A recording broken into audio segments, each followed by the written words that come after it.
আরে তুমি কান্না করছো কেন? কি হয়েছে তোমার? আমার দেবর কি তোমাকে বকা দিয়েছে নাকি? না ভাবি, আমি ওনাকে বলছি আমাকে বেবি দিতে, কিন্তু উনি আমাকে বেবি দিচ্ছে না। আমার একটা বেবি চাই। আমি পড়লাম এক মুসিবতে। বাসর ঘরে বউ এমন করলে সবাই ভাববে আমি কি না কি করেছি বউয়ের সাথে। ভাবি নেহার কথা শুনে মুখে হাত দিয়ে এসে দিল আর আমার দিকে তাকিয়ে বলল, এই যে মিস্টার, বউয়ের আবদার রাখতে হয়। ওকে তুমি একটা বেবি দাও। বাসর ঘরে বউয়ের আবদার রাখার দায়িত্ব স্বামীর। ভাবি, আপনি একটু বলেন ওনাকে, আমার সব বান্ধবীদের বেবি আছে, শুধু আমার বেবি নাই। আমার একটা মেয়ে বেবি চাই। ওনাকে বলেন আমাকে একটা মেয়ে বেবি দিতে। নেহার এসব বাচ্চাদের মতো কাজ দেখে আমার মুখে নিজের অজান্তে হাসি চলে আসছে। আমার মুচকি হাসি দেখে আমার নতুন বউ রেগে লাল হয়ে গেল। কোথায় আছে না, গিরগিটির মতো রং বদলায় আমার বউটাও ঠিক তেমনই। একটু আগে কত কান্নাকাটি করছিল, আবার এখন রেগে আগুন হয়ে আছে। দেবরজি, তোমার মনে হয় বিড়াল মারা হবে না? বিড়াল না মেরে ঘুমিয়ে যাও। দেখো বউ কিভাবে রেগে আছে। ভাবি কথাটা একটু জোরেই বলে আমার রুম থেকে বেরিয়ে গেল একটা হাসি দিয়ে। হাসির কারণটা আমি ঠিকই বুঝতে পেরেছি। ভাবি চলে যাওয়ার পরে নেহা বলে উঠল, বিড়াল মারতে পারবেন না মানে? মানে কি? এই বাড়িতে আসার পর থেকে আমি একটাও বিড়াল দেখলাম না। এই বিড়াল সেই বিড়াল না, ও তুমি বুঝবে না, ঘুমিয়ে যাও। না, আমি ঘুমাবো না। আপনি আমাকে আগে বলেন এই বিড়াল সেই বিড়াল না মানে কি? নেহার এসব কথা শুনে রাগে আমার শরীর জ্বলছে। কি মেয়ে বিয়ে করলাম আমি? আমার জীবনটাই শেষ হয়ে গেল। এ মেয়ে কিছুই বোঝে না, একে নিয়ে কীভাবে আমি সংসার করব। এবার নেহা আমার কাছে এসে আমার জামাটা টান দিয়ে বলল, কি হয়েছে বলেন না কেন? বলছি না ঘুমোতে যাও, এত কথা বলো কেন তুমি? চুপ করে ঘুমিয়ে যাও, আরেকটা কথা বলবে না, একদম চুপ। নেহা আমার ধমক শুনে একটু ভয় পেয়ে গেল, আর কিছু না বলে খাটের উপর গিয়ে শুয়ে পড়লো। আমিও খাটের দিকে এগিয়ে গেলাম। খাটের উপরে উঠবো তখনই বাধা পেলাম। এই আপনি খাটের উপরে ঘুমাবেন নাকি? কেন? আমি কোনো ছেলের সাথে আগে কখনো ঘুমাইনি। আপনি আমার সাথে ঘুমাতে পারবেন না। আপনি সোফায় গিয়ে ঘুমান। এই মেয়ের কথা শুনে আমার গায়ে আগুন লেগে যাওয়ার মতো অবস্থা। এমনভাবে আমাকে বলছে মনে হয় আমি এর আগে অনেক মেয়ের সাথেই ঘুমিয়েছিলাম। এদিকে ঘড়িতে রাত 12টা বেজে গেছে, তার সাথে আমার জীবনের 12টা বেজে গেছে। কি আর করার, আমি গিয়ে সোফায় শুয়ে পড়লাম একটা কাঁথা আর বালিশ নিয়ে। এবার আমাদের পরিচয় পর্বটা দিয়ে দিই। আমি সবুজ, পড়াশোনা শেষ করে বাবার কোম্পানি দেখাশোনা করছি। আমরা দুই ভাই। আমার বড় ভাই ব্যবসার কাজে দেশের বাইরে গেছে, আর আমাদের গল্পের হিরোইন নেহা। বয়স 16 বছর হবে। নেহার বাবা আর আমার বাবা ছোটবেলারই বন্ধু। আমরা দুনিয়াতে আসার আগে আমাদের বিয়ে ঠিক করে রেখেছে। নেহা দেখতে খুবই সুন্দরী, মায়াবী মুখ, গোলাপি ঠোঁট। নেহা মা বাবার একমাত্র মেয়ে। এবার গল্পে ফিরে আসি। আমি সোফায় শুয়ে আছি, অন্যদিকে নেহা মনে হয় ঘুমিয়ে গেছে, কোনো সারা শব্দ পাচ্ছি না। এদিকে আমার চোখ থেকে ঘুম উড়ে গেছে। বাসরঘর নিয়ে সবার জীবনে একটা স্বপ্ন থাকে, আমারও ছিল, কিন্তু আমার স্বপ্ন রয়ে গেল। কত ইচ্ছে ছিল বাসর ঘরে বউয়ের সাথে সারা রাত গল্প করে কাটিয়ে দেব, বউকে নিয়ে চাঁদ দেখব, কিন্তু আমার সাথে কোনো কিছুই হলো না। এইসব ভাবতে ভাবতে আমার চোখে ঘুম নেমে আসলো। হঠাৎ ঘুম ভেঙে গেল কারো কান্নার শব্দ শুনে। খাটের দিকে তাকিয়ে দেখি নেহা কান্না করছে। এই মেয়ের আবার হলোটা কি? হঠাৎ করে কান্না করছে কেন বুঝতে পারছি না। আমি সোফা থেকে উঠে নেহার দিকে এগিয়ে গেলাম। নেহা অন্যদিকে ফিরে কান্না করছে। দু একবার ডাকলাম, কিন্তু কোনো উত্তর পেলাম না, শুধু কান্না করেই যাচ্ছে। নেহা আমার কথা কানে নিচ্ছে না, কান্না করেই যাচ্ছে। নেহাকে আবার ডাক দিলাম, আরে কি হয়েছে তোমার, এত রাতে কান্না করছো কেন? আপনাকে বলবো কেন? আপনি আমাকে তখন ওইভাবে বকলেন কেন? আমার আম্মু আমাকে কখনো বকা দেয় নাই, আর আপনি আমাকে বকা দিচ্ছেন। আবার একটা বেবি চাইলাম, তাও দিলেন না। আচ্ছা সরি, কান্না করো না, আমি আর বকা দেব না, এইবার ঘুমিয়ে যাও। কান্না করব না, আমার একটা কথা রাখতে হবে। কি কথা আগে বলো। আমাকে নিয়ে কাল বিকেলে বেড়াতে নিয়ে যেতে হবে। আচ্ছা ঠিক আছে, এখন ঘুমাও, কাল বিকেলে নিয়ে যাব। নেহা আমার কথা শুনে এবার আমার দিকে তাকিয়ে হেসে দিল, তারপর সে ঘুমিয়ে গেল। আমি গিয়ে সোফায় শুয়ে পড়লাম। সকালে ঘুম থেকে উঠে চোখ খুলে দেখি নেহা এখনও ঘুমিয়ে আছে।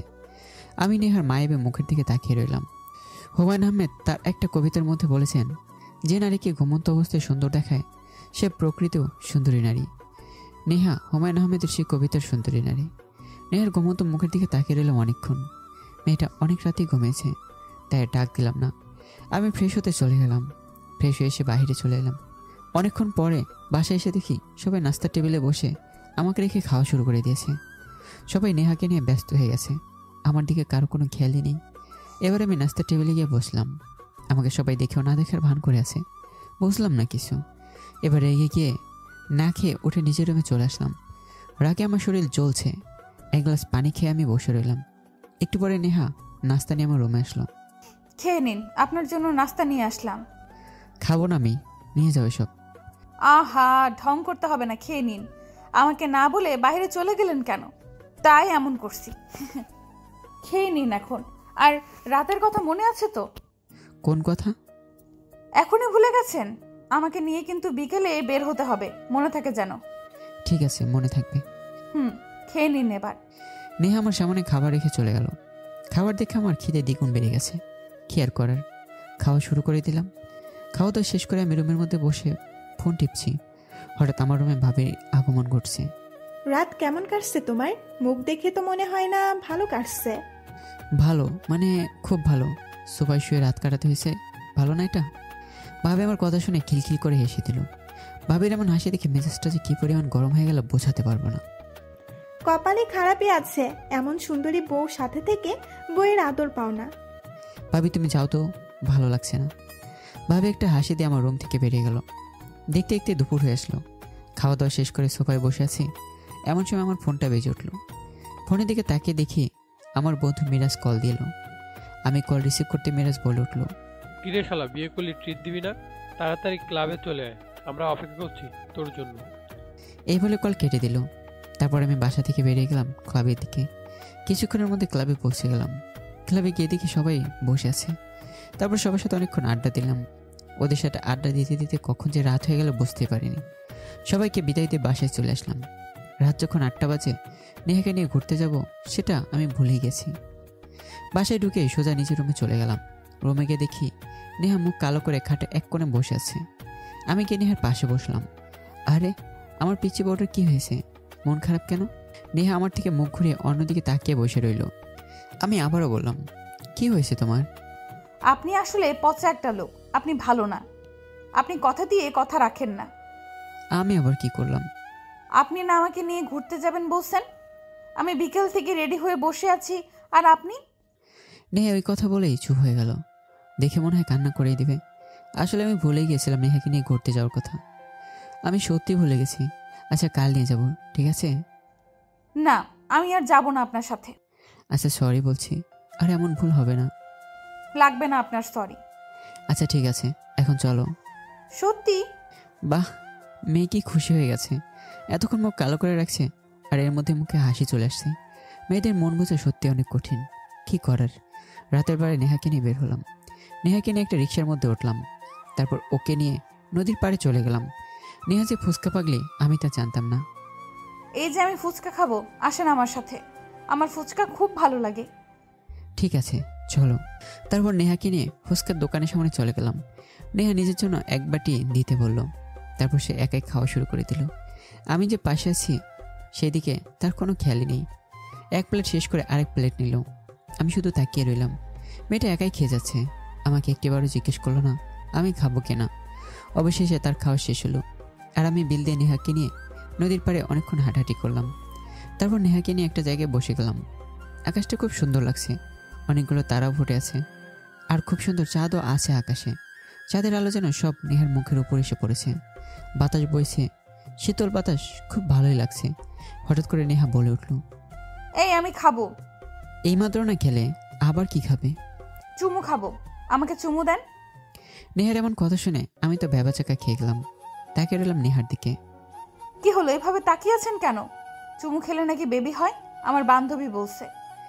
এবারে নিজের হাসিটা ধরে রাখতে পারলাম না। কি বোকা মেয়ে এটা, যে যা বললো সেটাই বিশ্বাস করে। আরে এসব ভাও কথা, এসব সত্যি না। আমি এত কিছু বুঝি না, আপনি আমাকে চুমু দেন, এখন আমি মা হতে চাই, না হলে আমি কান্না করব। আরে এগুলো সত্যি না। আর দেখো আশেপাশে কত মানুষ আমাদের দিকে কিভাবে তাকিয়ে আছে। বাসায় গিয়ে দেবো। না, আমার এখন চাই, আমি চুমু খাবো, এখন দেন, না হলে আমি কান্না করে দিচ্ছি। এই কথা বলে নেহা বাচ্চাদের মতো কান্নাকাটি শুরু করে দিল। হায় রে খোদা, আমি কোন মুসিবতে বললাম। সবাই আমাদের দিকে তাকিয়ে আছে। আমার এসব দেখে খুব খারাপ লাগছে। ইচ্ছে করছে একটা থাপ্পড় দিই। নেহার এসব দেখে একটা মেয়ে আমাদের দিকে এগিয়ে আসলো। কি হয়েছে এখানে? ও কান্না করছে কেন? আপনি কি ওকে কিডন্যাপ করে নিয়ে আসছেন নাকি? মেয়েটা এবার নেহার দিকে এগিয়ে গেল। তুমি কান্না করছো কেন? কি হয়েছে তোমার? উনি আমাকে খাওয়াচ্ছে না, আমি কতক্ষণ ধরে বলছি আমি খাবো, কিন্তু আমাকে দিচ্ছে না। মেয়েটা আমার দিকে এগিয়ে এসে বলল, আপনি কেমন ভাই? হ্যাঁ, নিজের বোন কিছু খেতে চাইছে, খাওয়াইতে পারছেন না, এত কিপটে কেন আপনি? এই মেয়ের কথা শুনে রাগী গলায় বললাম, এটা আমার বোন না, এটা আমার বউ। মেয়েটা আমার কথা শুনে একটু লজ্জা পেয়ে গেল, লজ্জা মাখা গলায় বলল, ও সরি, তো বউ কি খেতে চাইছে, দিচ্ছেন না কেন? ও এমন জিনিস চাইছে যে আমি দিতে পারছি না। মেয়েটা আবার নেহার দিকে এগিয়ে গিয়ে বলল, তুমি ওনার কাছে কি চাইলে যে উনি দিতে পারছে না? আমি ওনাকে বলছি আমাকে একটা চুমু দিতে, উনি দিচ্ছে না। চুমু খেলে নাকি বেবি হয়, আমার বেবি চাই, কিন্তু উনি আমাকে দিচ্ছে না। নেহার কথা শুনে মেয়েটা হেসে দিল খিলখিল করে, আর এমন অবস্থা হলো যেন মাটিতে গড়াগড়ি খাবে। এদিকে আমার অবস্থাও খারাপ। মেয়েটা হাসতে হাসতে বলল, ওকে একটা চুমু দেন। নেহা আবার আমার দিকে এগিয়ে এসে বলল, চুমু দিবেন নাকি আমি লোকজন ডাকবো? আচ্ছা বলো, কোথায় চুমু দিতে হবে? নেহা তার হাত দিয়ে কপাল লিখে দিল। আমি নেহার কপালে একটা চুমু খেলাম। এবার নেহা আমার থেকে একটু দূরে গিয়ে পেটে হাত দিয়ে বলছে, হুররে আমি মা হতে চলেছি। আমার পেট ফুলে গেছে, আম্মুকে গিয়ে বলতে হবে আমি মা হতে চলেছি। আর আমি মনে মনে ভাবছি, ও যদি বাসায় গিয়ে সব বলে তো আমি শেষ, আমি আম্মুর সামনে যেতেই পারবো না। আল্লাহ ভালো জানে কি আছে আমার কপালে। নেহার বোকা বোকা কথাগুলো শুনে একদিকে হাসি পাচ্ছে, অন্যদিকে ভয় হচ্ছে। ও যদি সত্যি আম্মুকে এসব বলে দেয় কি হবে আমার? এসব ভাবতে কেমন জানি লাগছে। এই মেয়ের উপরে বিশ্বাস নাই, বলে দিতেও পারে। বাসায় যাবেন এখন? আমার আর সহ্য হচ্ছে না, আম্মুকে জানাতে হবে। কি জানাতে হবে? আমি যে মা হচ্ছি সেটা তো সবাইকে জানাতে হবে।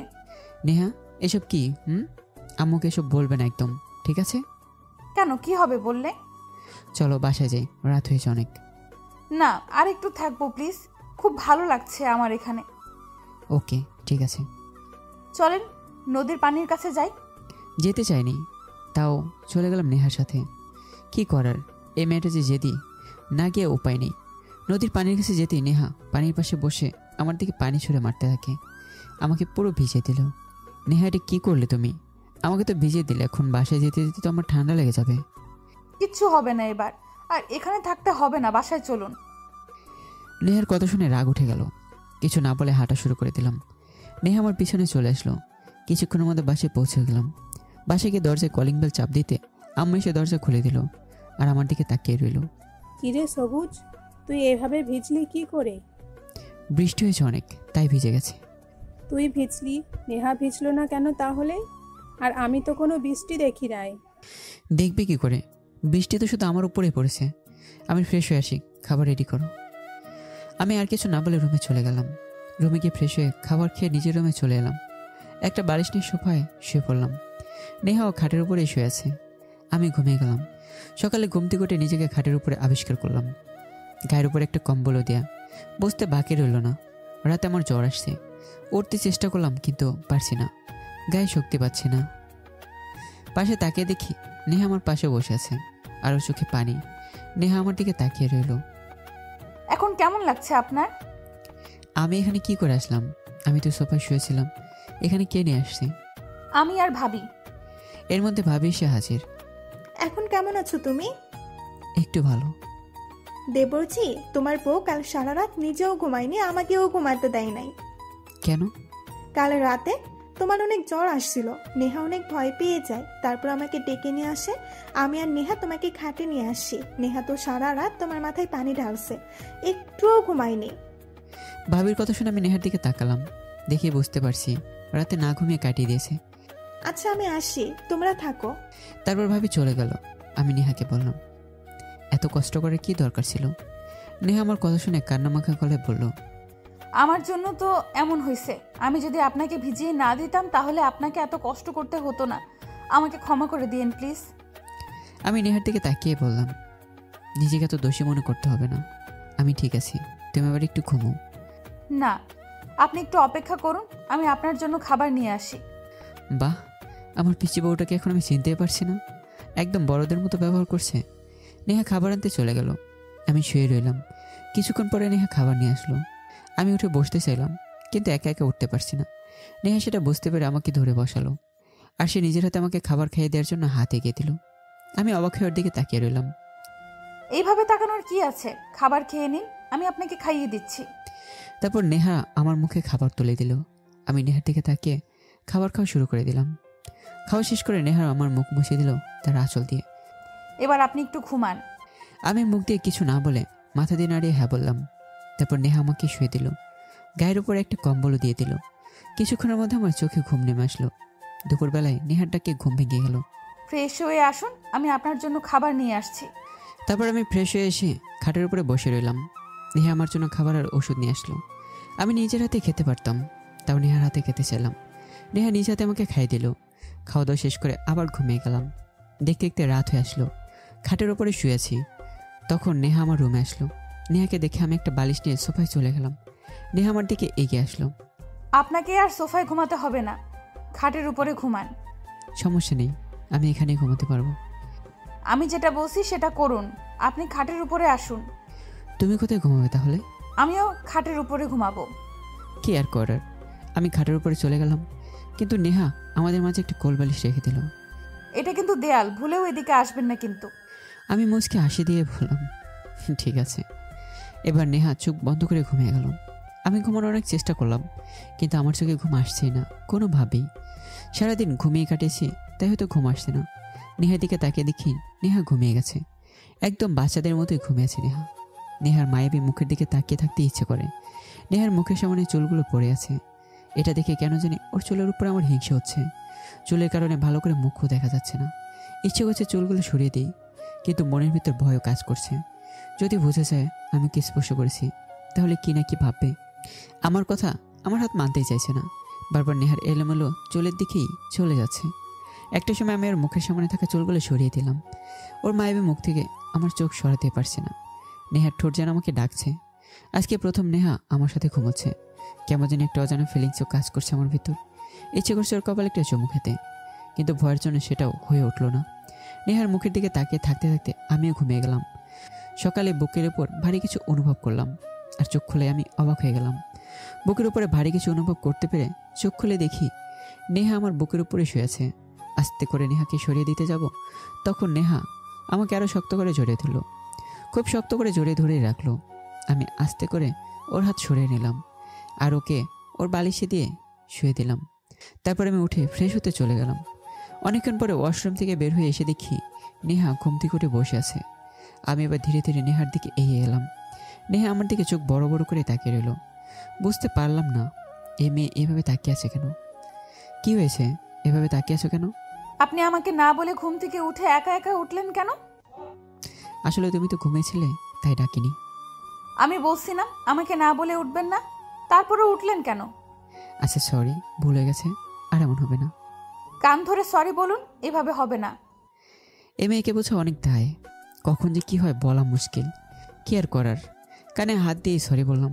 এবার নেহা ফ্রেশ হতে চলে গেল। অনেকক্ষণ পরে ফ্রেশ হয়ে বের হয়ে আসলো। এবার নেহা আমাকে নিয়ে নাস্তা খেতে চলে গেল। নাস্তা খেয়ে আমি নিজের রুমে চলে আসলাম। এইভাবে 2 দিন কেটে গেল। নেহার বাচ্চা মেয়ে আবার শুরু হয়ে গেল। আমি বসে বসে ফোন টিপছি, নেহা হঠাৎ করে আমার সামনে চলে এলো। আমি নেহার দিকে তাকিয়েই বললাম, কিছু বলবে নাকি নেহা? বলার জন্যই আসছি। আচ্ছা, মা হলে নাকি বমি বমি ভাব হয়, বমি আসে। কই, আমার তো কিছুই হয় নাই, তাহলে আমি মা হব কি করে? আসলে আমি বুঝতে পারছি না ও কেন এমন করে। 2 দিন আগে তেমন ব্যবহার করেনি। 2 দিন আগে তো ম্যাচুরিটি ভাবছিল, আবার বাচ্চা বাচ্চা ভাব চলে আসলো। কিছুই বুঝতে পারছি না। আমি কিছু না বলে ফোনের দিকেই মনোযোগ দিলাম। নেহা আমাকে একটা ধাক্কা দিল। হালকা করে আমার হাত থেকে ফসকে আমার ফোনটা ফ্লোরে পড়ে গেল। এবার নেহার উপর আমার রাগ বেড়ে গেল। আমি ফোন হাতে নিয়ে দেখি ফোনের গ্লাস সহ আরও অনেক কিছু নষ্ট হয়ে গেছে। ফোনও চালু হচ্ছে না। মেজাজ আরও গরম হয়ে গেল। নেহা, তোমার এসব আমার সবসময় ভালো লাগে না, ঠিক আছে? তুমি আমার থেকে দূরে দূরে থাকার চেষ্টা করবে। তোমার জন্য আমার ফোনটা নষ্ট হয়ে গেল। কই দেখি দেখি। নেহা এবার আমার হাত থেকে ফোনটা নিয়ে আবার ফ্লোরে ফেলে দিল। এবার আমি নিজের রাগ কন্ট্রোল করতে না পেরে নেহার গালে একটা থাপ্পড় মেরে দিলাম। নেহা গালে হাত দিয়ে রুমের ভিতরে চলে গেল। আমি ফোন হাতে নিয়ে দেখি এবার আরও বেশি ভেঙে গেছে। তারপর আমি খাটের উপরে বসে নেহার কথা চিন্তা করতে থাকলাম। রাগের মাথায় ওর গায়ে হাত দেওয়াটা ঠিক হয়নি, খুব খারাপ লাগছে নিজের কাছে। রুম থেকে বেরিয়ে পুরো বাসা খুঁজতে থাকলাম নেহাকে, কিন্তু ওকে কোথাও খুঁজে পাচ্ছি না। তারপর ছাদের উপরে চলে গেলাম, পুরো ছাদে দেখতে থাকলাম। পরে একটা কোণে নেহাকে দেখতে পেলাম। দেখি মন খারাপ করে বসে আছে। আমি গিয়ে নেহার পাশে বসলাম। নেহার দিকে তাকিয়ে দেখি ও সুন্দর মুখ লাল হয়ে আছে। থাপ্পড়টা একটু বেশি জোরে দিয়ে ফেললাম। নেহা সরি, আমি আসলে ইচ্ছে করে তোমার গায়ে হাত তুলতে চাইনি, আমাকে ক্ষমা করে দাও। নেহা আমার কথার উত্তর না দিয়ে কান্না করে যাচ্ছে। আমি কি করব বুঝতে পারছি না। নেহার চোখের পানি মুছে দিলাম। এবার নেহা আমার দিকে তাকিয়ে আবার মুখ ঘুরিয়ে নিল। নেহা, চুপ করে থেকো না। সরি বললাম তো, আসলে মোবাইল পড়ে যাওয়াতে আমার রাগ উঠে গেছে, তাই এমন করেছি। নেহা কিছু না বলে চলে গেল। কি আর করার, আমি আরও কিছুক্ষণ বসে চলে গেলাম। রাতের খাবার খাওয়ার টাইম হয়ে আসছে, তাই খেতে চলে গেলাম। গিয়ে দেখি সবাই বসে আছে, আমিও গিয়ে বসলাম। খাবার নিয়ে খাওয়া শুরু করে দিলাম। এমন সময় কেউ আমার পায়ে খুব জোরে লাথি দিল। আমি চিৎকার করতেই পারছি না। সামনে তাকিয়ে দেখি নেহা মুসকি মুসকি হাসছে। আর বুঝতে বাকি রইল না, নেহা তার গায়ে হাত তোলার প্রতিশোধ নিয়ে নিছে। কিছু না বলে খেতে শুরু করে দিলাম। এমন সময় আম্মু বলে উঠল, সবুজ, তুই নেহাকে নিয়ে কক্সবাজার থেকে ঘুরে আয় 2-3 দিন। আম্মুর কথা শুনে আমার গলায় খাবার আটকে গেল। সাথে সাথে কাশি দিতে শুরু করলাম। নেহা আমার দিকে পানি এগিয়ে দিল, আমি পানি খেয়ে নিলাম। কিরে, কি হয়েছে তোর? কিছু হয়নি। তোমাকে কিভাবে বলবো, এই মেয়েকে নিয়ে কোথাও গেলে আমার অবস্থা খারাপ করে ছাড়বে। মনে মনে বললাম, আমি সব কিছু ঠিকঠাক করে রাখছি, তোরা কালকেই বের হয়ে যাবি। নেহামা, তোমার কি কোনো সমস্যা হবে? না আম্মু, আমি তো এখন থেকেই রেডি। নেহা খুশি মনে কথাটা বলল। এদিকে আমি আম্মুকে কিছুই বলতে পারছি না। ওকে নিয়ে বের হলে আমি শেষ। কি আর করার, খাবার শেষ করে নিজের রুমে চলে গেলাম। রুমে গিয়ে বসে আছি। একটু পর নেহা এসে ব্যাগ গোছাতে শুরু করে দিল। ব্যাগে জামা কাপড় নিচ্ছ কেন? বারে, কাল কক্সবাজার যাব, কিছু নিতে হবে না নাকি? আমার কক্সবাজার যাওয়ার খুব ইচ্ছা, কিন্তু কখনো যাইনি। যে অবস্থা দেখতে পাচ্ছি, এ মেয়ে মনে হয় আজকে রাতে আর ঘুমাবে না। আমি গিয়ে শুয়ে পড়লাম। ঘুম ভেঙে গেল নেহার ডাকে। আর কত ঘুমাবেন? এবার উঠুন, আমাদের তো বের হতে হবে, অনেক দূর যেতে হবে। আমি আর কিছু না বলে উঠে ফ্রেশ হতে চলে গেলাম। ফ্রেশ হয়ে এসে দেখি নেহা আমার জন্য নাস্তা নিয়ে বসে আছে। বাহ, না চাইতে দেখি আজকে সব হাজির। তবে আমার মনে তেমন কোনো আনন্দ নেই, কারণ এর আগে আমি অনেকবার গেছি। কক্সবাজার আমার একটা বন্ধুর বাসা, ওর সাথে অনেকবার গিয়েছি। খাওয়া দাওয়া শেষ করে সবার থেকে বিদায় নিয়ে আমি নেহাকে নিয়ে বেরিয়ে গেলাম। ঢাকা থেকে কক্সবাজার যেতে 8 ঘন্টা সময় লেগে গেল। ওখানে যেতে যেতে বিকেল হয়ে গেছে। নেহাকে নিয়ে একটা হোটেলে চলে গেলাম। গিয়ে ম্যানেজারের সাথে কথা বলছি। আমাদেরকে একটা ভালো রুম দেওয়া যাবে?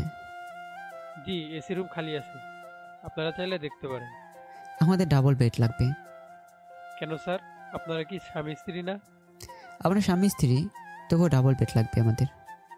ওকে স্যার, চলুন তাহলে। তারপর ম্যানেজার আমাদের একটা রুমে নিয়ে গেল। রুমটা দেখে পছন্দ হয়ে গেল, তাই এই রুমটাই নিয়ে নিলাম। একটু পর ম্যানেজার আমাদের সব কিছু বুঝিয়ে দিয়ে চলে গেল। নেহা ওয়াশরুমের ভিতরেই চলে গেল। আমি আমার বন্ধুকে এখানে সাগরের পাড়ে আসতে বলেছি। নেহা, তুমি রুমে থাকো, আমি আসছি। আপনি এখন কই যাবেন? আর আমি একটা কিভাবে থাকবো? আমার তো ভয় লাগে। আমি তাড়াতাড়ি ফিরে আসবো, সাবধানে থেকো। এই কথা বলে আমি বাইরে চলে গেলাম। বাইরে গিয়ে বন্ধুর সাথে দেখা হলো। ও আমাকে জোর করে বাসায় নিয়ে গেল। এর মধ্যে আমার ফোন অফ হয়ে গেছে, আমি খেয়ালই করিনি। আন্টি আর ওর সাথে আড্ডা দিতে দিতে রাত 10টা বেজে গেল। সবার থেকে বিদায় নিয়ে আমি হোটেলের দিকে চলে গেলাম। হোটেলের ভিতরে ঢুকতে দেখি অনেক লোকজন জড়ো হয়ে আছে। বুঝতে পারলাম না কি হয়েছে এখানে। আমি ধীরে ধীরে সামনের দিকে এগিয়ে গেলাম। এগিয়ে গিয়ে দেখি নেহা কান্না করছে। নেহা আমাকে দেখতে পেয়ে আমার কাছে এসে খুব শক্ত করে জড়িয়ে ধরলো। নেহা এসে আমাকে শক্ত করে জড়িয়ে ধরে কান্না করতে থাকলো। বুঝতে পারলাম না কি হলো এমন যে কান্না করছে, আর এখানে কেন এত মানুষ জড়ো হয়ে আছে। স্যার, আপনি কোথায় চলে গিয়েছিলেন আপনার স্ত্রীকে রেখে? আমি তো আমার একটা বন্ধুর সাথে দেখা করতে গিয়েছিলাম, বুঝতে পারি না তো লেট হয়ে যাবে। আবার আমার ফোনটা অফ হয়ে গেছে। কি হয়েছে? আপনার স্ত্রী তো কান্নাকাটি শুরু করে দিয়েছে। উনি বলেছেন ওনাকে রেখে নাকি আপনি চলে গেছেন। এবার আমি নেহার দিকে তাকিয়ে দেখি ও এখনও কান্না করছে। এভাবে কান্না করছে কেন? আর আমি তো বলছি আমি কিছুক্ষণ পরে চলে আসবো। আমার একা একা খুব ভয় হচ্ছিল। আপনাকে অনেকবার কল দিছি, আপনার ফোন বন্ধ পেয়ে আমি আরো ভয় পেয়ে গেছি। বোকা মেয়ে একটা, তুমি কিভাবে ভাবলে আমি তোমাকে এখানে একা রেখে চলে যাব? আমি মনে করছি আপনি আমার উপরে বিরক্ত হয়ে আমাকে রেখে চলে গেছেন। খুব ভয় হচ্ছিল আমার, তাই আমি এখানে চলে আসছি। আমাকে একা রেখে আর কোথাও এভাবে যেতে পারবেন না, বলে দিলাম। প্রথমবার নিজের অজান্তে নেহাকে বুকের কাছে টেনে ধরলাম। নেহা আমার বুকের কাছে তার মুখ লুকালো। তারপর নেহাকে নিয়ে রুমে চলে গেলাম। নেহাকে বসিয়ে খাবার নিয়ে আসলাম। নেহা এখনও ভয় পেয়ে আছে। প্রথমবার নেহাকে নিজের হাতে খাইয়ে দিলাম। কেন জানি মনে হচ্ছে আমি নেহার প্রেমে পড়ে যাচ্ছি। মেয়েটার বাচ্চাদের মতো কাজগুলো কখন যে আমার ভালো লাগে পরিণত হলো বুঝতে পারিনি। আমি আর নেহা দুজনেই খাটে শুয়ে পড়লাম। সকালে ঘুম ভেঙে গেল নেহার ডাকে। চোখ খুলে আমি নেহার উপরে ক্রাশ খেয়ে গেলাম। নেহাকে খুব সুন্দর দেখাচ্ছে। মনে হচ্ছে আমার সামনে একটা পরী দাঁড়িয়ে আছে। আমি হা হয়ে নেহার দিকে তাকিয়ে রইলাম। হ্যালো, এভাবে তাকিয়ে কি দেখছেন আপনি? পরী? মানে? না কিছু না। এত সকাল সকাল ডাকছো কেন? সাগর পাড়ে যাব, চলুন আমার সাথে। তারপর আমি গিয়ে ফ্রেশ হয়ে নেহাকে নিয়ে বেরিয়ে পড়লাম। সাগরের পর অনেকক্ষণ হাঁটাহাঁটি করলাম দুজন। ভালো একটা রেস্টুরেন্টে গিয়ে নাস্তাও করলাম। নাস্তা খেয়ে আবার হাঁটাহাঁটি শুরু করে দিলাম। আশেপাশে তাকিয়ে দেখি মানুষ আমার বইয়ের দিকে তাকিয়ে আছে। খুব হিংসে হচ্ছে এসব দেখে। আর বাইরে বেশিক্ষণ না থেকে হোটেলে ফিরে গেলাম। এত তাড়াতাড়ি চলে আসলেন কেন? ভালোই তো লাগছিল, আরো কিছুক্ষণ থাকা যেত। বিকেলে আবার যাব, আর এইভাবে সাজার কোনো প্রয়োজন নেই, ঠিক আছে? কেন, কি হয়েছে? কিছু হয়নি। আমি বলছি এত বেশি সাজার দরকার নেই, মানে সাজবে না। ঠিক আছে। দুপুরে খাবার খেয়ে একটু ঘুম দিলাম। ঘুম থেকে উঠে নেহাকে নিয়ে আমি আবার ঘুরতে গেলাম। দুজনে হেঁটে যাচ্ছি, হঠাৎ নেহা বলে উঠল, আপনার মোবাইলটা দেন তো। কেন? দেন, দরকার আছে। আমি আর কিছু জিজ্ঞেস না করে নেহার হাতে ফোন দিয়ে দিলাম। নেহা ফোনের ক্যামেরা চালু করে তার ছবি ওঠানো শুরু করে দিল। অনেকগুলো ছবি তুলে আমাকে আবার ফোন ব্যাক করে দিল। নেহাকে নিয়ে বেশ কিছুক্ষণ ঘোরাঘুরি করে হোটেলে ফিরে আসলাম। রাতের খাবার খেয়ে বেলকনিতে দাঁড়িয়ে আছি। বেলকনি থেকে সাগর দেখা যায়, আর খুব সুন্দর বাতাসও আছে। দাঁড়িয়ে থাকতে খুব ভালোই লাগে। নেহা আমার পাশে এসে কখন যে দাঁড়িয়ে আছে আমি টের পাইনি। আমি প্রকৃতির প্রেমে হারিয়ে গেলাম। জায়গাটা খুব সুন্দর, তাই না? নেহার দিকে তাকিয়েই বললাম, হ্যাঁ খুব সুন্দর, চারদিকে শীতল বাতাস। ধন্যবাদ আপনাকে, অনেক ধন্যবাদ। ধন্যবাদ কেন? আপনার জন্য এখানে আসতে পারছি। এখানে আসার অনেক ইচ্ছা ছিল, কিন্তু কখনো আসতে পারি নাই। আব্বুকে অনেকবার বলছি, আব্বু আমাকে নিয়ে আসে নাই। ও আচ্ছা, আপনি এমন কেন? কেমন আমি? কখন থেকে আমি একাই একাই বক বক করে যাচ্ছি, কিন্তু আপনি কিছুই বলছেন না। এমনি। আচ্ছা, একটা কথা জিজ্ঞেস করব? হুম। আপনি রিলেশন করেছেন এর আগে? না। ও, তাহলে ঠিক আছে। ঠিক আছে, কেন? এমনি, আপনি বুঝবেন না। চলেন ঘুমিয়ে যাই। তুমি যাও, আমি একটু পরে আসছি। তারপর নেহা চলে গেল। আমি আরও কিছুক্ষণ দাঁড়িয়ে থেকে আবার রুমে চলে গেলাম। এর মধ্যে নেহা ঘুমিয়ে গেল। আমি গিয়ে আমার খাটের উপরে শুয়ে পড়লাম। দেখতে দেখতে 2 দিন কেটে গেল। খুব ভালো লেগেছে এই 2 দিন। পরের দিন নেহাকে নিয়ে বাসায় ফিরে গেলাম। বাসায় গিয়ে আমি সোজা নিজের রুমে চলে গেলাম। শরীর খুব ক্লান্ত লাগছে আমার। খাটের উপর বালিশে মাথা রাখতে আমার চোখে ঘুম নেমে আসলো। ঘুম থেকে উঠে আবার খেতে চলে গেলাম সবার কাছে। তারপর খাওয়া দাওয়া শেষ করে নিলাম। নিজের রুমে চলে গেলাম। রুমে শুয়ে আছি ফোন হাতে নিয়ে। নেহার তোলা ছবিগুলো দেখতে থাকলাম। ছবি দেখতে দেখতে নিজের ঠোঁটের কোণে এক চিলতে হাসি ফুটে উঠল। কিছুক্ষণ পরে নেহা আসলো। কাল আমি আমার বাবার বাসায় যাব, ওখানে গিয়ে কিছুদিন থাকবো। আপনি যাবেন? কাল থেকে তো আমি অফিস শুরু করব ভাবছি। আমি যেতে পারবো না, তুমি চলে যাও। আমি একা কি করে যাব? আপনি আমাকে দিয়ে আসুন। আচ্ছা ঠিক আছে, দিয়ে আসবো। এবার আমি ঘুমিয়ে গেলাম। সকালে ঘুম থেকে উঠে ফ্রেশ হয়ে নিলাম। আমি অফিসে যাওয়ার জন্য রেডি হয়ে নিলাম। নেহা ওয়াশরুমের ভিতর থেকে বের হয়ে এসে শাড়ি পরতে শুরু করে দিল। আমি নেহার দিকে তাকিয়ে রইলাম। নেহা তেমন শাড়ি পরে না বাসায়। ওকে শাড়ি পরতে শুধু বাসর ঘরেই দেখেছি, তারপর আর শাড়ি পরেনি। আপনি আমাকে একটু হেল্প করুন। কি হেল্প? আমি শাড়ি পরতে পারি না ঠিকভাবে। আপনি আমার শাড়ির কুচিটা ধরে দিন। আমি? এখানে তো আপনি ছাড়ার কেউ নাই, দেবেন প্লিজ। ঠিক আছে, দিচ্ছি। তারপর আমি নেহার শাড়ির কুচি ভাঁজ করতে শুরু করে দিলাম। তারপর নেহার হাতে দিতে যাব, এমন সময় নেহা বলে উঠল, কুচিটা ভাজে ঢুকিয়ে দিন। নেহার এই কথা শুনে আমার বুকের ভিতর থেকে ধূপধাপ আওয়াজ শুরু হয়ে গেল। আমার হাত কাঁপতে শুরু করে দিল। কাঁপা কাঁপা হাতে নেহার শাড়ির ভাজে কুচিটা ঢুকে দেওয়ার সময় নেহার শরীর স্পর্শ হলো আমার হাত। সাথে সাথে আমার পুরো শরীর কেঁপে উঠল। আমি তাড়াতাড়ি করে কুচিটা ভাজে দিয়ে আমি নেহার থেকে একটু দূরে সরে গেলাম। আমার বুকের হার্টবিটটা বেড়ে গেল। এবার নেহা আমার এমন অবস্থা বুঝতে পেরে একটু মুচকে হাসি দিয়ে রুম থেকে বের হয়ে গেল। নেহা রুম থেকে কোনো রকমে নিজের শাড়িটা ধরে বের হয়ে গেল। নিজের ভিতর কেমন যেন একটা অজানা অনুভূতির সৃষ্টি হলো। আমার বুকের ভিতরটা এখনো কাঁপছে। অনেকক্ষণ পরে নেহা আবার রুমে আসলো। চলুন, আমাদের বের হতে হবে। আপনি তো আমার অফিসে যেতে হবে। চলো তাহলে। তারপর নেহাকে নিয়ে বের হয়ে গেলাম। আমি গাড়ি ড্রাইভিং করছি, আর নেহা আমার পাশে সিটে বসে আছে। আমি নিজের মতো করে গাড়ি ড্রাইভিং করছি। আজকে কি অফিসে না গেলে হয় না? আমাদের বাসায় থেকে যাবেন আজকে? না, আজকে যেতে হবে, অনেকদিন যাই না। তারপর নেহা আর কিছু বললো না। কিছুক্ষণের মধ্যে নেহাদের বাসায়ও পৌঁছে গেলাম। নেহাকে নিয়ে ওর বাসার সামনে গিয়ে দরজা কলিং বেল চাপ দিতেই নেহার আম্মু এসে দরজা খুলে দিল।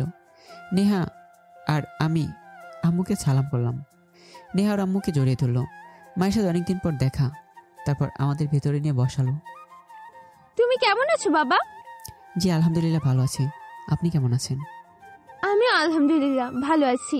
বাবা, তোমাকে কি আমার মেয়েটা অনেক বিরক্ত করে? আমি কিছু বললাম না, শুধু মুচকে হাসিয়ে দিলাম। কারণ ওর এই বিরক্তিকর জিনিসগুলোই এখন আমার খুব ভালো লাগে। আমি আম্মুকে বললাম, আমি তখন চলে যাব। আব্বু কোথায়? ওনাকে তো দেখতে পারছি না। উনি একটা কাজে গেছে, ফিরতে রাত হবে। তুমি চলে যাবে কেন? থেকে যাও। আমার অফিস আছে, অন্যদিন এসে থাকবো। আচ্ছা বলো, কি খাবে তুমি? না, আমি খেয়ে এসেছি বাসা থেকে। এখন আমি উঠি, আমার দেরি হয়ে যাচ্ছে। থেকে গেলে ভালো লাগতো। কিছু একটা তো মুখে দাও। বিয়ের পর আজকে প্রথম আসলে আমাদের বাসায়। অন্যদিন আসলে খাবো, আসি। এই কথা বলে নেহার দিকে তাকিয়ে দেখি ও মন খারাপ করে দাঁড়িয়ে আছে। থেকে যেতে ইচ্ছে করছে, কিন্তু কোনো উপায় নেই। অনেক কাজ পড়ে আছে অফিসে। তারপর সবাইকে বিদায় জানিয়ে আমি গাড়ি ড্রাইভিং করে অফিসে চলে আসলাম। অফিসে এসে দেখি অনেক কাজ আছে। ম্যানেজারকে ডেকে সব কাজ বুঝিয়ে নিলাম।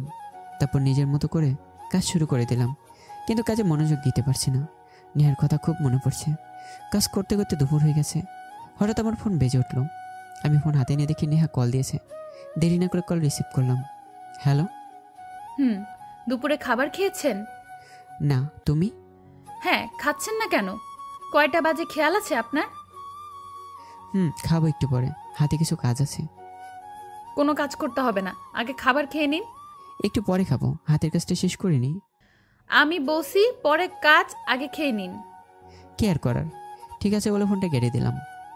ক্যান্টিনে গিয়ে খাবারও খেয়ে নিলাম। খাবার খেয়ে আবার নিজের কাজে মনোযোগ দিলাম। কাজ শেষ করে সন্ধ্যায় বাসায় চলে গেলাম। নেহা নেই, বাসাটা কেমন জানি খালি খালি লাগছে। রাতের খাবারটা খেয়ে নিজের রুমে শুয়ে আছে। নেহাকে খুব মিস করছি, ওর কথা বারবার মনে পড়ছে। ফোন হাতে নিয়ে নেহার ছবিগুলো আবার দেখতে শুরু করে দিলাম। তখন নেহা আবার কল দিল। তখন ঘড়িতে ঠিক 12টা বাজে। আমি তাড়াতাড়ি করে কলটা রিসিভ করলাম। রাতে খেয়েছেন? তুমি? আমিও। আপনি তো আমাকে ভুলেই গিয়েছেন, একবারও কল দিলেন না। আমি কিছু না বলে চুপ করে রইলাম। একটু পরে ওকে জিজ্ঞেস করলাম, এত রাতে জেগে আছো কেন? ঘুমও আসছে না, তাই আপনাকে কল দিলাম। নেহার সাথে অনেকক্ষণ কথা বলার পর কল কেটে দিলাম। তারপর ঘুমিয়ে পড়লাম।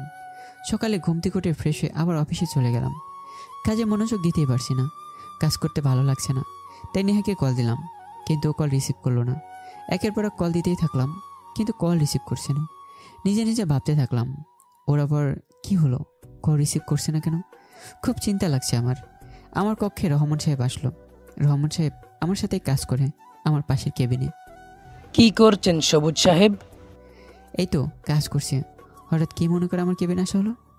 আসলাম আপনার সাথে গল্প করতে। তা শুনলাম আপনি নাকি বিয়ে করছেন। ভাবি কেমন আছে? আলহামদুলিল্লাহ ভালো। ভাবির সাথে তো পরিচয় করিয়ে দিলেন না। দেব, সমস্যা নেই। তা বাসরঘর কেমন কাটলো?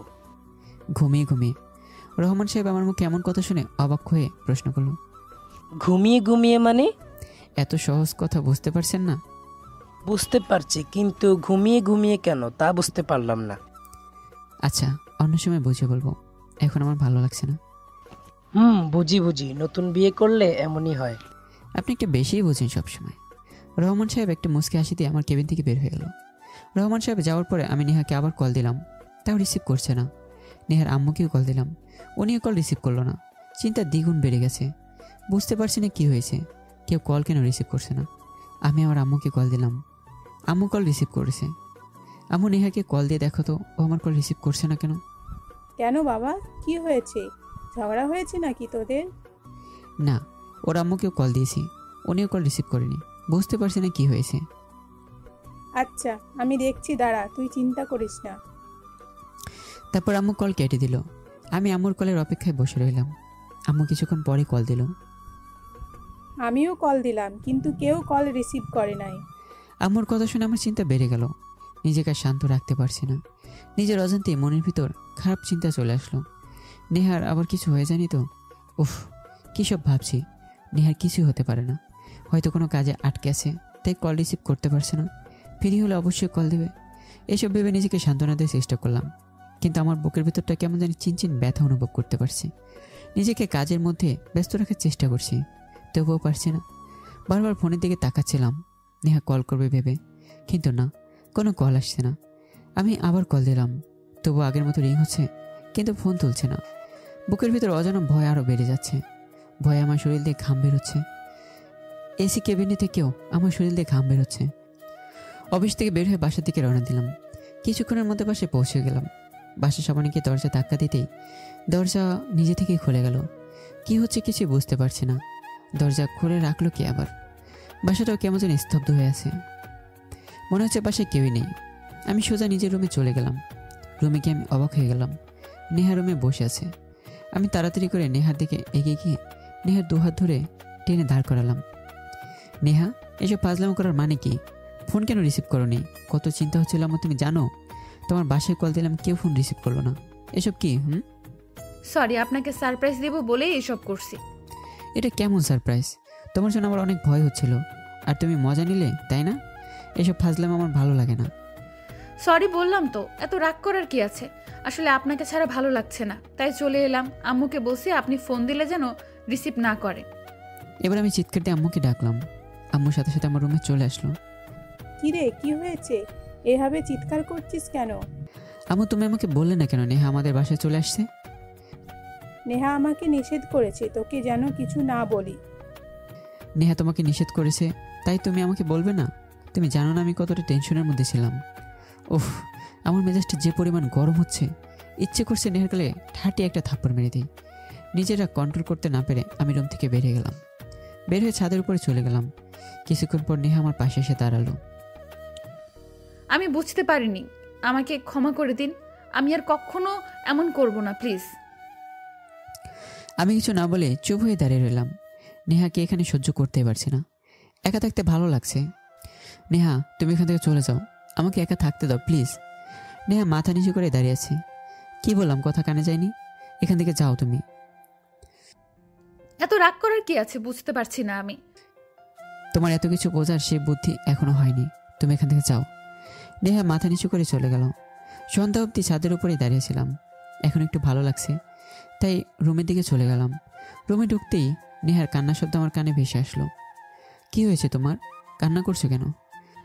আপনি জেনে কি করবেন? হ্যাঁ, কি হয়েছে সেটা তো বলো, তারপর আবার কান্না করো। আপনি আসলে একটা কি একটা? কিছু না, জানতো আপনি। অনেক কান্না করলে, এবার খেতে আসো, আর কান্না করতে হবে না। আমি খাবো না, আপনি খেয়ে নিন। তোমাকে তো খেতেই হবে। এই কথা বলে নেহার দিকে এগিয়ে গিয়ে ওকে কোলে তুলে নিলাম। কোলে তুলে ওকে নিয়ে রুম থেকে বেরিয়ে গেলাম। আমাকে নামান, কি করছেন? আম্মু দেখলে কি বলবে? বাহ, আমার বউকে আমি কোলে নিয়েছি, কে কি বলবে? ইস, বউ কইতে আইছে। তখন আমাকে এভাবে ধমক দিলেন কেন? তুমি এমন একটা কাণ্ড করলে আমার মেজাজ গরম হয়ে গেছে। আমাকে আর এইভাবে কখনো ধমক দিতে পারবেন না বলে দিলাম। কেউ আমাকে ধমক দিয়ে কথা বললে আমার কান্না আসে। ঠিক আছে, এই ধরনের ফাজলামি আর কোনোদিন করবে না বলে দিলাম। করলে কি করবেন? একটা থাপ্পড় দিমু, বেশি কিছু করবো না। ইস, শখ কত!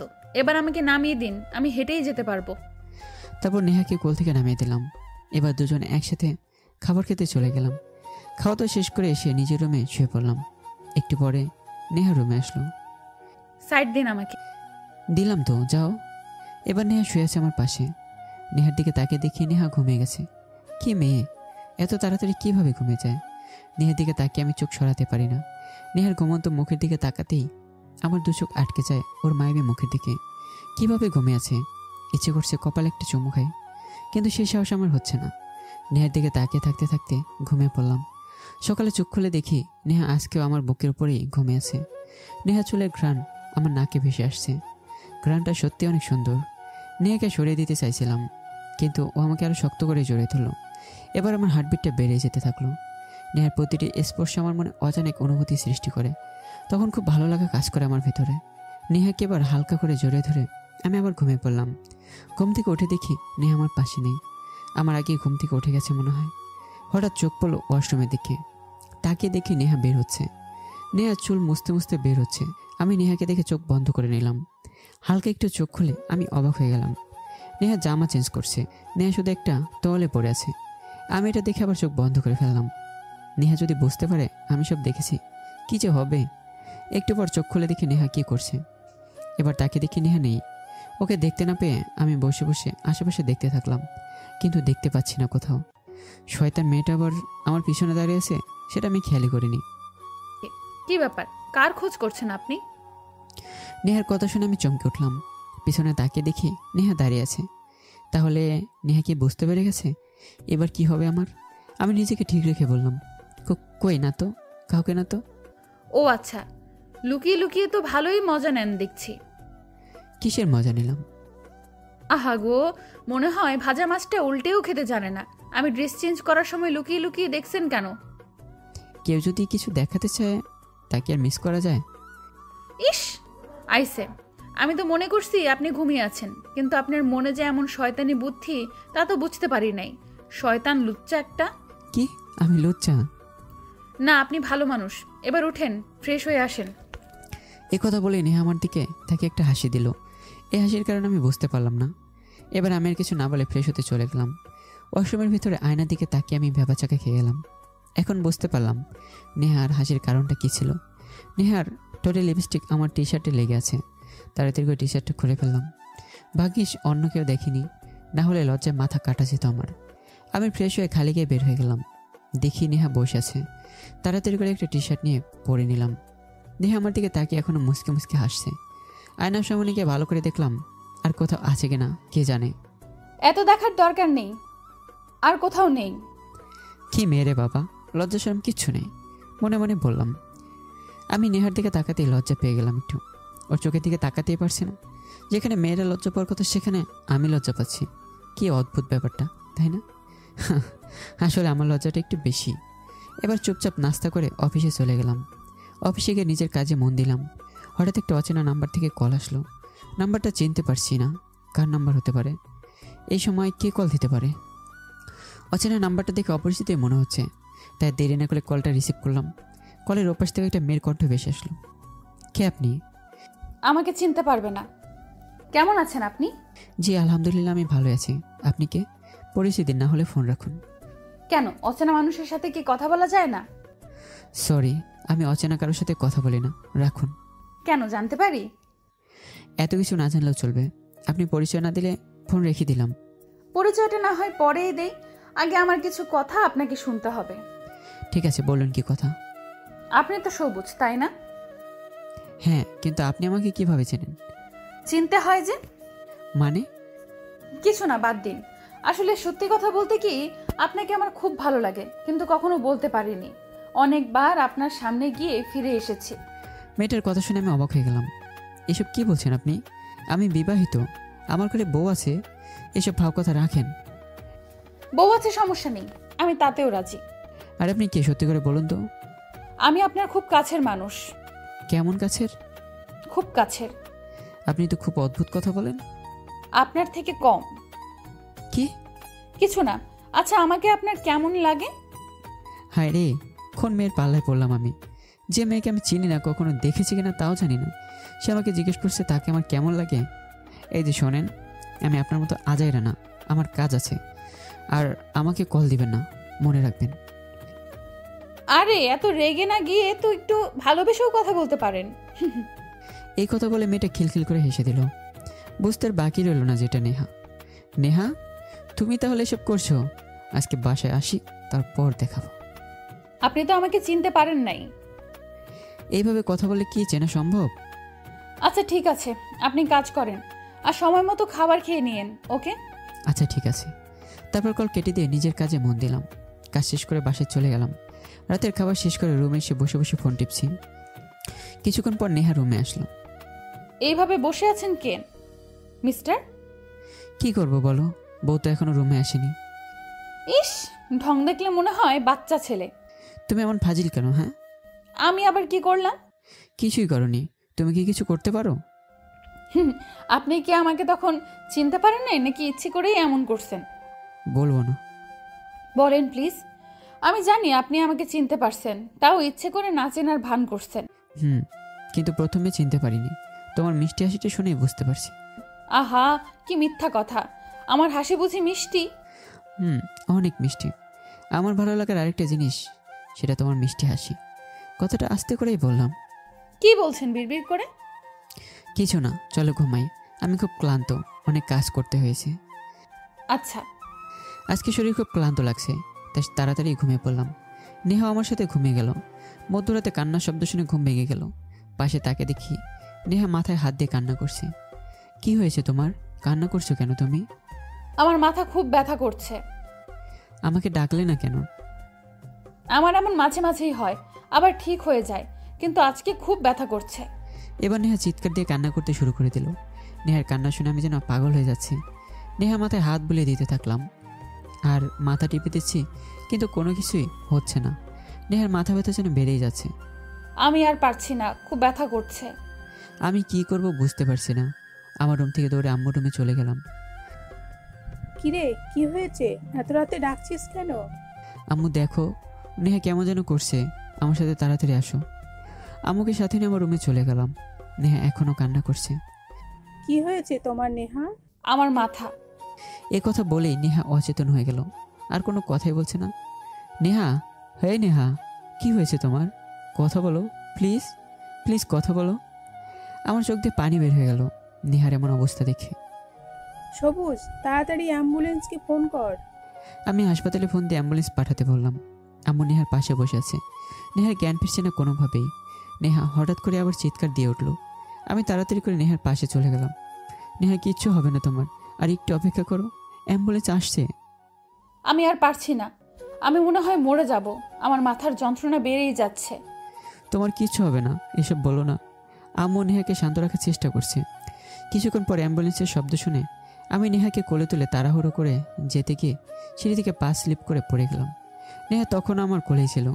আমি সিঁড়ির সাথে বাড়ি খেয়ে আমার মাথা থেকে রক্ত বের হতে শুরু করে দিল। গায়ে কোনো শক্তিই পাচ্ছি না, তবুও নেহাকে নিয়ে তাড়াতাড়ি করে অ্যাম্বুলেন্সের কাছে চলে গেলাম। আম্মু আমার এমন অবস্থা দেখে একটা গামছা দিয়ে আমার কপাল বেঁধে দিল। আমার চোখ দিয়ে পানি পড়তে শুরু করে দিল। নেহাকে সিটের ওপরে শুয়ে দিলাম। আমার কপাল থেকে এখনও রক্ত পড়ছে, সেদিকে আমার কোনো খেয়ালই নেই। অ্যাম্বুলেন্স চালানো শুরু করে দিল ড্রাইভার। কিছুক্ষণের মধ্যে আমরা হসপিটালে পৌঁছে গেলাম। তার হাতে করে নেহাকে কেবিনে শিফট করে দিলাম। একজন ডাক্তার আমার দিকে এগিয়ে আসলো। আপনার মাথা থেকে ব্লাড বের হচ্ছে, আপনার আগে রক্ত বন্ধ করা দরকার। ডাক্তার, আমার চিন্তা করতে হবে না, আপনাকে নেহাকে দেখুন প্লিজ, ওর যেন কিছু না হয়। বাবা, তুই এমন করিস না। আগে তুই নিজেকে শক্ত রাখ, আর ডাক্তার যা বলে তাই কর। নেহা ঠিক হয়ে যাবে, দেখবি। আমি পারছি না আম্মু, আমি নেহার সাথে একটু কথা বলবো তারপর। আমার চোখ দিয়ে পানি বের হচ্ছে। ডাক্তার আমাদের ডাক দিল। তাড়াতাড়ি করে ডাক্তারের দিকে এগিয়ে গেলাম। রোগীর অবস্থা বেশি একটা ভালো না, আগে ওনার সব কিছু পরীক্ষা করতে হবে। তার আগে কিছু বলতে পারছি না আমরা। যা যা করতে হয় করুন প্লিজ, টাকা নিয়ে চিন্তা করতে হবে না, যত টাকা লাগে আমি দেবো, তবু আপনি মেয়েটাকে ঠিক করে দিন। এভাবে ভেঙে পড়লে হবে না, দয়া করুন, আমরা আমাদের মতো চেষ্টা করব। এই কথা বলে ডাক্তার চলে গেল। আমি দেয়ালে হেলান দিয়ে দাঁড়িয়ে রইলাম। আমার শরীর যেন অচেতন হয়ে পড়েছে, চোখ ঘোলা হয়ে আসছে। আমি তাকানোর শক্তি হারিয়ে ফেলেছি, চোখ যেন বন্ধ হয়ে যাচ্ছে। দাঁড়িয়ে থাকার শক্তি পাচ্ছি না আমি। এবার আমি অজ্ঞান হয়ে ফ্লোরে পড়ে গেলাম। চোখ খুলে নিজেকে হাসপাতালের বেডের উপরে আবিষ্কার করলাম। পাশে তাকিয়ে দেখি নেহার আব্বু আম্মু আর আমার আম্মু পাশে দাঁড়িয়ে আছে। আম্মুর চোখে পানি দেখতে পাচ্ছি। আম্মু, নেহা কেমন আছে? ডাক্তার কি কিছু বলেছে? এখনো কিছু বলে নাই বাবা। আম্মুর কথা শুনে চিন্তা আরও বেড়ে গেল। এবার আমি তাড়াহুড়ো করে উঠে যেতে চাইলাম, কিন্তু আমাকে কেউ উঠতেই দিল না। বাবা, তুমি একটু রেস্ট নাও, তোমার রেস্টের দরকার। আমি নেহার সাথে কথা বলবো, ও এখন কেমন আছে? ও ঘুমাচ্ছে, ওকে নিয়ে চিন্তা করো না, ও ঠিক হয়ে যাবে। আমাকে সান্ত্বনা দেওয়ার জন্য বলছেন তো কথাটা? এই কথা বলে আমি উঠে গেলাম। উঠে নেহার কেবিনের দিকে হাঁটা শুরু করে দিলাম। কেউ আমাকে ধরেই রাখতে পারলো না। আমার যা কিছু হয়ে যাক, আমি চাই নেহা যেন সুস্থ হয়ে যায় আগে। মাথার ব্যান্ডেজ করে দিয়েছে আমাকে। নেহার কেবিনে গিয়ে দেখি নেহা বাচ্চাদের মতোই ঘুমে আছে। নেহার সামনে গিয়ে দাঁড়াতেই আমার চোখ দিয়ে পানি বের হয়ে গেল। নেহার এমন অবস্থা আমি কিছুতেই মেনে নিতে পারছি না। নেহার পাশে বসে গেলাম, আলতো করে নেহার কপালে একটু চুমু খেলাম। এমন সময় ডাক্তার নেহার কেবিনে আসলো। আপনি এখানে কি করছেন? বলছি না এখানে যেন কেউ না আসে, আর আপনাকে তো বলছি রেস্ট করতে। ডাক্তার, ওর কি হয়েছে সেটা বলুন আমাকে। নেহার কি কোনো বড় অসুখ হয়েছে নাকি? এখনও কিছু বলতে পারছি না, রিপোর্ট আসলে সব ক্লিয়ার হয়ে যাবে। আপনি এখন বের হয়ে যান এখান থেকে, রোগীর পাশে যেন কেউ না থাকে। ডাক্তার এসব কথা বলছে এমন সময় নেহার বাবা ওখানে চলে আসছে। আর ডাক্তারকে বলল আমাকে যেন ওখানে থাকতে দেয়। রোগীর পাশে কেউ থাকাটা বিপজ্জনক। আমি থাকলে কিছু হবে না, আমাকে ওর কাছে থাকতে দিন প্লিজ। ডাক্তার আর কিছু না বলে বেরিয়ে গেল। নেহার আব্বা আমার কাঁধে হাত দিয়ে উনিও বেরিয়ে গেল। আমি নেহার হাত ধরে নেহার দিকে তাকিয়ে বসে আছি আর ওকে বলতে থাকলাম, ওই নেহা, এভাবে চুপচাপ হয়ে থাকলে চলবে? কথা বলো না প্লিজ। তোমাকে আমি আর কখনো ধমক দিয়ে কথা বলবো না, আমার সাথে কথা বলো প্লিজ। এত রাগ কেন তোমার? হ্যাঁ, আমার উপরে রাগ করে আছো তুমি? আর কখনো রাগ করবো না তোমার সাথে আমি। তোমার যা ইচ্ছে করতে পারো, তা ওইভাবে চুপ হয়ে থেকো না প্লিজ নেহা, প্লিজ। কিন্তু নেহা আমার কোনো কথারই উত্তর দিচ্ছে না। আমার চোখ দিয়ে অজরে পানি পড়ছে। নিজের চোখের পানি আমি ধরে রাখতে পারছি না। যে মেয়েটা আমার সাথে সারাক্ষণ বকবক করতো, আজ সে মেয়ে আমার সামনে নিঃশব্দে শুয়ে আছে। নেহার হাতটা খুব শক্ত করে ধরে ওর হাতে একটা চুমু দিলাম। নেহা, আমাকে ছেড়ে চলে যেও না প্লিজ। তোমাকে কখনো বলা হয়নি, তোমাকে খুব ভালোবাসি, খুব ভালোবাসি তোমাকে আমি। তুমি আমার ভালো থাকার একমাত্র অবলম্বন, আমার বেঁচে থাকার অনুপ্রেরণা। তুমি আমার সেই মায়াপরি, যাকে নিয়ে আমার অনেক স্বপ্ন। আমাকে একা রেখে তুমি চলে যেও না প্লিজ, তোমাকে ছাড়া আমি থাকতে পারবো না। নেহা এখনও ঘুমিয়ে আছে। কিছুক্ষণ পরে আম্মু আসলো। আমি নেহার হাত ধরে বসে আছি। আমার মাথায় কারো হাতের ছোঁয়া অনুভব করে তাকাতে দেখি আম্মু। বাবা, তুই এমন পাগলামি কেন করছিস? এভাবে ভেঙে পড়লে কি করে হবে বল? দেখো না আম্মু, নেহা আমার সাথে কথা বলছে না, কিভাবে ঘুমিয়ে আছে। আমার সাথে একটু কথা বলতে বলো ওকে। এবার আমি আম্মুকে জড়িয়ে ধরে কান্না করে দিলাম। আম্মু আমাকে নিয়ে বাইরে চলে গেল। আমার জন্য খাবার নিয়ে আসলো। খাবার খেতে ইচ্ছে করছে না, আম্মু জোর করে খাইয়ে দিল। দেখতে দেখতে বিকেল হয়ে গেল। ডাক্তার আমাদের দিকে এগিয়ে আসলো। হাতে ছিল নেহার সব রিপোর্ট। রোগীর এই সমস্যাটা কবে থেকে শুরু হয়েছে? অনেক দিন আগে। আপনারা কি এর আগে কোনো ডাক্তার দেখান নাই? আসলে আমি ওকে ডাক্তার দেখাতে বললেও ও বলতো ব্যথা নাকি সেরে গেছে। আপনারা যদি আগে ডাক্তার দেখাতেন কখনো এত বড় রোগ হতো না। ডাক্তারের কথাগুলো শুনে আমি বললাম, কি হয়েছে ডাক্তার বলুন। ব্লাড ক্যান্সার, আর মাথায় অনেক বড় একটা টিউমার হয়েছে। ব্লাড ক্যান্সারের কারণটা টিউমার থেকে হয়েছে। এইরকম রোগী আমি কখনো দেখিনি। আমার এত বছরের ডাক্তারিতে এমন রোগী প্রথম দেখলাম। রোগীর অবস্থা খুব ক্রিটিক্যাল। ডাক্তারের কথা শুনে আমার মাথায় যেন আকাশ ভেঙে পড়ল। আমার মাথা কাজ করা বন্ধ করে দিল। আমি ধীরে ধীরে পিছনের দিকে চলে যাচ্ছি। হঠাৎ দেয়ালে আমার পিঠ ঠেকে গেল। আমার মুখ দিয়ে একটা কথা বের হচ্ছে না। ডাক্তার, প্লিজ আমার মেয়েটাকে ঠিক করে দিন। আমরা আমাদের মতো চেষ্টা করব, তবে মিথ্যা সান্ত্বনা দিতে পারবো না। এই রোগীর 95% বাঁচানো হয় না। আল্লাহর কাছে দোয়া করেন। আর বিদেশ থেকে একজন ডাক্তার আসবে, আপনার মেয়ের চিকিৎসা ওই ডাক্তার করবে। এই কথা বলে ডাক্তার চলে গেল। আমি দেয়ালে হেলান দিয়ে দাঁড়িয়ে আছি এখন। আমার চোখ দিয়ে টপটপ করে পানি পড়ছে। বুকের ভেতরটা ফেটে যাচ্ছে। চিৎকার দিয়ে কান্না করতে ইচ্ছে করছে। বাবা, আমার মেয়েকে তুমি অনেক ভালোবাসো, তাই না? আমি কোনো উত্তর দিলাম না, শুধু চোখ দিয়ে পানি পড়ছে। আমি রোবটের মতো হয়ে গেছি। সব কিছু শুনতে পাচ্ছি, কিন্তু বলার শক্তি পাচ্ছি না। এভাবে ভেঙে পড়ো না। ইনশাআল্লাহ নেহার কিছু হবে না। নিজের ভালোবাসার উপরে বিশ্বাস রাখো। আল্লাহ আমার মেয়েকে আবার তোমার কাছে ফিরিয়ে দিবে। এই কথা বলে নেহার আম্মু তার নিজের চোখের পানি মুছে আমার সামনে থেকে চলে গেল। আর বারবার দুষ্টু মেয়েগুলো চোখের সামনে ভাসছে। এমন হাসি খুশি একটা মেয়ের সাথে এমন কি করে হতে পারে? মনে মনে আল্লাহকে বললাম, হে আল্লাহ, আমার নেহাকে আমার বুকে ফিরিয়ে দিন। মেয়েটাকে আর কষ্ট দিও না আল্লাহ। আম্মু আমার দিকে এগিয়ে আসলো। সবুজ, তুই এমন করলে তো তুই নিজেও মরে যাবি বাবা। তোর কিছু হলে আমি কি নিয়ে বাঁচবো বলতে পারিস? তোর আব্বু কল দিয়েছে, উনি আসতে চাইছে, আমি নিষেধ করে দিয়েছি। তুই একটু শান্ত হ বাবা। কিভাবে শক্ত হব বলতে পারো? আমি যে পারছি না। আমার চারদিকে অন্ধকার লাগছে। আমি আর পারছি না এসব নিতে। আমার খুব কষ্ট হচ্ছে আম্মু। আম্মুকে এই কথা বলেই খুব শক্ত করে জোরে ধরে কান্না করে দিলাম। আম্মু আমার সাথে কান্না করছে। কিছুক্ষণ পর নার্স এসে বলল, রোগীর জ্ঞান ফিরছে, আপনারা চাইলে রোগীর সাথে কথা বলতে পারেন, তবে একজন একজন যাবেন। রোগীকে উত্তেজিত করা যাবে না, মনে রাখবেন, না হলে অনেক বড় বিপদ হতে পারে। আমি দেখা করতে চাই নেহার সাথে, আমার সাথে কথা বলবো। আমি দৌড়ে নেহার কেবিনের দিকে চলে গেলাম। নেহার কেবিনের সামনে গিয়ে আমি থমকে গেলাম। নেহার মুখের দিকে তাকিয়ে দেখি ওর চোখে পানি।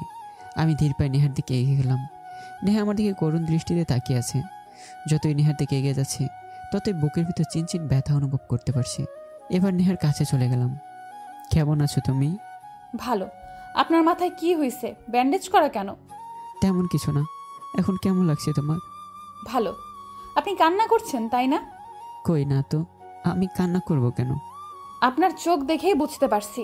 আমি বুঝতে পারছি আমি হয়তো এই পৃথিবীতে বেশি দিন নেই। এসব তুমি কি বলছো নেহা? তোমার কিছু হবে না, তুমি ঠিক হয়ে যাবে। আমি জানি আমি আর কখনো ঠিক হব না। নার্স আমাকে সব বলেছে। নেহা এই কথা বলে চোখের পানি ছেড়ে দিল। আমি নেহার চোখের পানি মুছে দিয়ে বললাম, চিন্তা করো না, তোমার কিচ্ছু হবে না। তুমি আবার আগের মতো ঠিক হয়ে যাবে, আবার আমাদের মাঝে ফিরে আসবে। একটা কথা বলবো? বলো, কি কথা বলবে? রাখবেন আমার কথা? আমি তোমার সব কথা রাখবো, বলো তুমি। আমাকে আপনার বুকে একটু ঠাঁই দেবেন? আমাকে একটু জড়িয়ে ধরেন প্লিজ। নেহার কথা শুনে সত্যি অনেক কষ্ট হচ্ছে। দেরি না করে নেহাকে বুকের সাথে জড়িয়ে নিলাম। আপনার বুকে মাথা রাখলে আমার খুব শান্তি লাগে। প্রতিদিন রাতে যখন আমার ঘুম ভেঙে যেত তখন আমি আপনার বুকের উপরে শুয়ে থাকতাম। এইভাবে আপনার বুকে মাথা রেখে বেঁচে থাকতে চেয়েছিলাম, কিন্তু এই কথা বলে নেহা চুপ হয়ে কান্না শুরু করে দিল। নেহার চোখের পানি আমার টি শার্ট ভিজিয়ে দিল। চিৎকার করে কান্না করতে ইচ্ছে করছে, কিন্তু নেহার সামনে আমাকে শক্ত থাকতে হবে। আপনি সত্যিই খুব ভালো মানুষ। হঠাৎ এসব কথা বলছো কেন নেহা? আজকে না বললে হয়তো আর কোনো দিন বলা হবে না আমার না বলা কথাগুলো। জানি না আর কখনো আপনার বুকে মাথা রেখে ঘুমাতে পারবো কিনা। নেহা, এসব বলো না, কিছু হবে না তোমার। তুমি ঠিক হয়ে যাবে, শুধু একটা অপারেশন করতে হবে, তারপর তুমি ঠিক হয়ে যাবে আবার। আমি জানি আমি আর ঠিক হব না। আপনাকে আমি সব সময় ইচ্ছে করেই বিরক্ত করতাম। আর সব থেকে সত্যি কথা, আপনাকে ছেড়ে আমার একা থাকাটা সত্যিই অনেক কষ্টে। আপনি আমাকে ওই দিন আমার বাসায় রেখে আসার পর থেকে আপনাকে ছাড়া ভালো লাগছিল না। আমি কিছুই বললাম না, শুধু নেহার মুখের দিকে তাকিয়ে রইলাম। শোনেন, একটা কথা বলবো? বলো। আপনার কানটা একটু এগিয়ে দিন, আমার লজ্জা লাগছে এভাবে বলতে। আমি নেহার মুখের কাছে নিজের কান নিয়ে গেলাম। নেহা ফিসফিস করে বলতে থাকলো, ভালোবাসি ভালোবাসি, অনেক বেশি ভালোবাসি আপনাকে। নেহার মুখে ভালোবাসি কথাটা শুনে আমি নেহাকে শক্ত করে জড়িয়ে ধরে বললাম, আমি তোমাকে ভালোবাসি। তুমি আমার প্রথম ভালোবাসার মানুষ, তোমাকে দিয়ে আমার ভালোবাসার শুরু। আমি যদি মরে যাই আপনি কিন্তু আর বিয়ে করতে পারবেন না। আপনি এ পারও আমার, ওই পারও আমার। তোমার কিছু হবে না, এসব কথা বলবে না প্লিজ। আপনাকে আমি সব সময় বিরক্ত করতাম তাই না? খুব খারাপ লাগতো আপনার তখন, কিন্তু আপনি আমাকে কিছুই বলতেন না। আচ্ছা, আমি যদি মারা যাই আমার কথা কি মনে পড়বে আপনার? নেহার মুখে এমন কথা শুনে আমার নিজের চোখের পানি আটকে রাখতে পারলাম না। টপ টপ করে চোখ দিয়ে পানি পড়তে শুরু করে দিল। নেহা নিজের হাত দিয়ে আমার চোখের পানি মুছে দিল। হঠাৎ করে কারো আসার শব্দ শুনে দরজার দিকে তাকিয়ে দেখি সবাই চলে আসছে। মা, তুই কেমন আছিস এখন? ভালো আছি। নেহার আম্মু এসে নেহাকে জড়িয়ে ধরে কান্না করে দিল। আম্মু, এভাবে কান্না করছো কেন তুমি? দেখো আমার কিছু হয়নি, আমি ঠিক আছি। মা, তোর যদি কিছু হয়ে যায় আমি কি নিয়ে বেঁচে থাকবো? তুই ছাড়া যে আমার আর কেউ নেই। এই খাবারগুলো খেয়ে নে। তারপর নেহার আম্মু নেহাকে খাইয়ে দিতে শুরু করে দিল। আম্মু, এটাই কি তোমার হাতে আমার শেষ খাওয়া? আর কি এইভাবে তোমার হাতে আমি খেতে পারবো না? এভাবে বলিস না মা। নেহাকে খাইয়ে দিয়ে সবাই চলে গেল। আমি নেহার পাশে বসে রইলাম। একটু পরে নেহা ঘুমিয়ে গেল। আমি নেহার হাত ধরে ঘুমিয়ে পড়লাম। নেহার ডাকে ঘুম ভেঙে গেল। আপনি এইভাবে থাকলে তো অসুস্থ হয়ে যাবেন। আপনি ওখানে গিয়ে ঘুমিয়ে থাকেন। সারা রাত তো মনে হয় ঘুম হয়নি। ওখানে গিয়ে ঘুমিয়ে পড়ুন। না, সমস্যা নেই, আমি ঠিক আছি। আম্মু আমার আর নেহার জন্য খাবার নিয়ে আসলো। তারপর আমি নিজেদের নেহাকে খাইয়ে দিতে থাকলাম। নেহা আমাকে খাইয়ে দিতে যাবে, তখনই হঠাৎ করে নেহার মাথা ব্যথা আবার শুরু হয়ে গেল। নেহা নিজের মাথা 2 হাত দিয়ে চেপে ধরে রাখলো আর চিৎকার করতে শুরু করে দিল। আমি তাড়াতাড়ি করে বাইরে গিয়ে ডাক্তারকে নিয়ে আসলাম। দেখুন নেহা কেমন করছে ডাক্তার। ডাক্তার নেহা শরীরে একটা ইঞ্জেকশন দিয়ে অজ্ঞান করে দিল। খুব তাড়াতাড়ি অপারেশন করতে হবে। আজকে বিকালের মধ্যেই ডাক্তার চলে আসবে আর আমরা রাতেই অপারেশন শুরু করে দেব। ডাক্তার, ওকে আপনারা ঠিক করে দিন প্লিজ। যত টাকা লাগে আমি দেব, তবু ওকে সুস্থ করে দিন। এতটা ভেঙে পড়বেন না, আল্লাহর উপরে ভরসা রাখুন। আমরা আমাদের মতো চেষ্টা করব, বাকিটা আল্লাহর হাতে। এই কথা বলে ডাক্তার চলে গেল। আমি গিয়ে নেহার পাশে বসে রইলাম। বিকেলে বিদেশ থেকে ডাক্তার চলে আসলো। ডাক্তার এসে নেহাকে একবার দেখে চলে গেল। সন্ধ্যা ঘনিয়ে আসলো। একজন ডাক্তার কিছু কাগজ নিয়ে আমাদের দিকে এগিয়ে আসলো। এখানে আপনাদের সিগনেচার লাগবে। কিসের সিগনেচার? এটা বনসই। রোগীর যদি কিছু হয়ে যায় তার দায় কে নেবে? রোগীর অবস্থা অনেক খারাপ, আমাদের মেডিকেল বোর্ড বসাতে হবে। তারপর অপারেশন শুরু করা হবে। তারপর আমরা সিগনেচার করে দিলাম। ডাক্তার প্লিজ ওকে আপনারা বাঁচিয়ে দিন। আপনাদের কাছে সারা জীবন কৃতজ্ঞ হয়ে থাকবো। মেয়েটা যেন কিছু না হয় প্লিজ। ডাক্তারকে হাত জোর করেই বললাম কথাটা। খুব ভালোবাসেন তাই না আপনার স্ত্রীকে? নিজের ভালোবাসার উপরে বিশ্বাস রাখুন। আমি আপনার মতো স্বামী কম দেখেছি, কারোর মধ্যে এমন ভালোবাসা দেখিনি। আল্লাহর কাছে দোয়া করুন, সব কিছু তার কাছে। তাহলে আমরা আমাদের কাজ শুরু করে দিই। এই কথা বলে ডাক্তার আমার সামনে থেকে নেহাকে অপারেশন রুমে নিয়ে গেল। আমি অপারেশন রুমের সামনে গিয়ে দাঁড়িয়ে রইলাম। সবাই আমার পাশে এসে দাঁড়িয়ে রইল। অনেকক্ষণ পর অপারেশন শুরু হয়ে গেল। অপারেশন রুমের সামনে থাকা লাল লাইট জ্বালিয়ে দিল। আমার চোখ কোনোভাবেই লাল লাইট থেকে সরাতে পারছে না। খুব চিন্তা হচ্ছে। অনেক টাইম হয়ে গেল কিন্তু এখনও ডাক্তার বের হওয়ার কোনো খবরই নেই। আমার চোখ দিয়ে পানি পড়তেই থাকে।